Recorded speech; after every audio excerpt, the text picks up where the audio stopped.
यह कहानी साल 2002 की है। दिल्ली से बारामुल्ला तक सेब से भरा ट्रक चलाकर लौट रहे गुलाम नबी को उस रात का हर लम्हा आज भी याद है।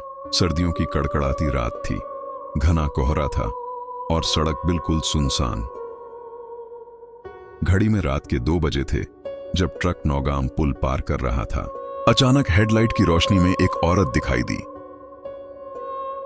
वह सड़क के बीचों बीच आगे चल रही थी और उसके पीछे कई कुत्ते भौंकते हुए भाग रहे थे। गुलाम नबी ने सोचा, शायद कोई बेचारी बूढ़ी मां होगी, कुत्ते उसे काट ना ले। उन्होंने ट्रक रोक दिया और खिड़की खोलकर आवाज दी, मां जी जल्दी गाड़ी में बैठ जाइए। जैसे ही खिड़की खुली, वह औरत एक अजीब सी फुर्ती से उछलकर केबिन में आ बैठी, जैसे पहले से वहीं मौजूद हो। ट्रक में 3 लोग थे। जैसे ही हेल्पर ने उसकी शक्ल देखी, वह बेहोश होकर गिर पड़ा। उस औरत का चेहरा डरावना था, आंखें लाल, आवाज भारी और जिस्म पर असामान्य रूप से घने बाल। वह बार बार कह रही थी, केबिन की लाइट बंद कर दो।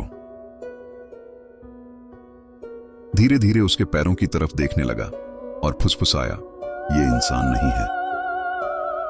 जब उन्होंने उससे पूछा, अब कहां जा रही हो, वह बोली, जहां तुम जाओगे मैं भी वहीं जाऊंगी। गुलाम नबी ने चाल चली। उन्होंने कहा, मासी हमें बहुत भूख लगी है, जिस सीट पर आप बैठी हो उसके नीचे खाना रखा है, जरा नीचे उतर जाओ। पहले वह मानी नहीं, लेकिन फिर धीरे से नीचे उतर गई। जैसे ही वह उतरी, दोनों ने फुर्ती से खिड़की बंद की और कुंडी लगा दी। बाहर से वह खिड़की पीटती रही। उसकी आवाज अब इंसानी नहीं थी, बल्कि किसी जंगली जानवर जैसी लग रही थी। वह चीख रही थी,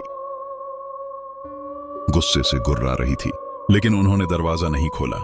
कुछ देर बाद आवाजें अचानक बंद हो गईं। जब उन्होंने हिम्मत कर बाहर देखा, वहां कोई नहीं था।